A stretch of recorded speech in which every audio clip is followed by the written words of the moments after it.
Belgium سے آیا ہے بنگلہ دیش یا بنگال سے آیا ہے؟ کینیڈا سے ہے۔ کینیڈا سے، ماشاءاللہ۔ عبد المتین ہیں آپ یا عبد رشتے الباطن، دار ہیں؟ عبد الباطن۔ اچھا، تو میں آپ کا اردو کلاس کا شاگرد ہوں۔ اردو کلاس آپ دیکھتے ہیں؟ جی، آپ کو اتنی اردو آ گئی ہے جتنی عبد الحادی صاحب کو آ گئی ہے؟ میرا خیال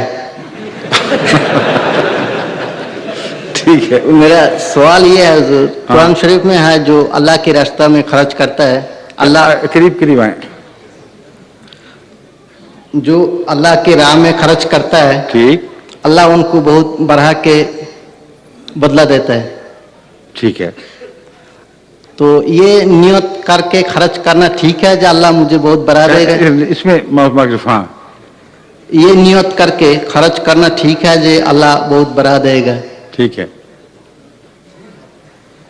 ٹھیک تو ہے مگر تھوڑا حاصل کریں گے۔ جی، یہ نیت نہ کریں تو اللہ وہ تو دے گا ہی، اس کے علاوہ رضا بھی دے گا، محبت بھی عطا کرے گا، اور جو بدلہ ہے اس کو بھی بڑھا دے گا۔ اس لیے زیادہ کی نیت کیوں نہیں کرتے؟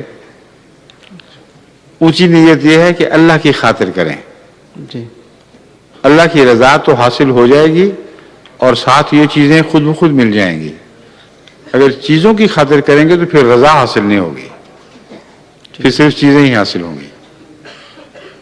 اور ایک میرا یہ ہے، یہ تو ہم لوگ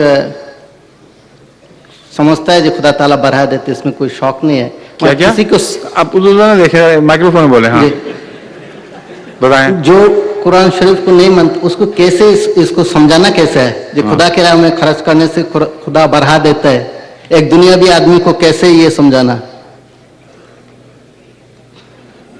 قرآن کریم کی جو آیات آپ کے پیش نظر ہیں، جی، ان میں ایک مضمون ایسا درج ہے جو آپ نے نوٹ نہیں کیا۔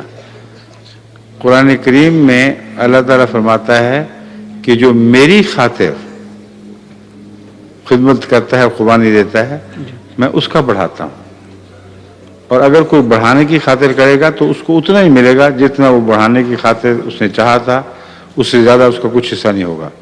یعنی دنیا اس کی رہے گی، آخرت اس کو نہیں ملے گی۔ تو ان آیات کو دوبارہ غور سے پڑھیں۔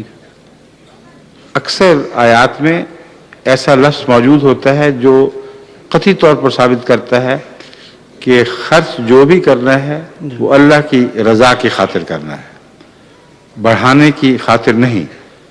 جیسا کہ ایک آیت میں فرمایا وَلَا تَمْنُنْ تَسْتَكْثِرْ، اس وجہ سے تم احسان کا سلوک نہ کرو کہ تم بڑھانے کی خاطر کر رہے ہو۔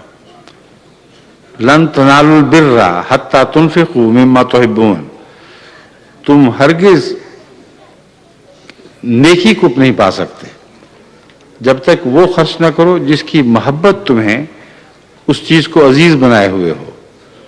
اگر کوئی چیز آپ کو بہت پیاری لگتی ہے، اس کو خدا کے لیے خرچ کریں گے تو کبھی بھی بڑھانے کی خاطر نہیں کریں گے۔ خدا کی رضا اس چیز سے زیادہ پیاری ہوگی تو خرچ کریں گے۔ تو اس طرح کے مضامین قرآن کریم میں پھیلے پڑے ہیں جن میں کوئی نہ کوئی کنجی ایسی موجود ہے جس میں انفاق فی سبیل اللہ کا تعلق رضائے بالی تعالیٰ سے رکھا گیا ہے، نہ کہ مال کے بڑھانے سے۔ ہاں، اللہ اپنی سنت بیان فرماتا ہے کہ جب تم خرچ کرتے ہو تو پھر میں بہت بڑھاتا ہوں۔ تو اللہ کا تعارف ہے جو مشروط نہیں ہے۔ سمجھ گئے؟ جی، ٹھیک، بہت شکریہ۔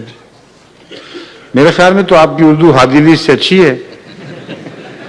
شکریہ بہت۔ ہاں ہاں، حضور، مردوں کی طرف سے سر دست آخری سوال مکرم شیخ سلیم احمد صاحب کریں گے۔ ٹھیک ہے۔ آپ کا تعلق فیصل آباد پاکستان سے جی ہے۔ جی۔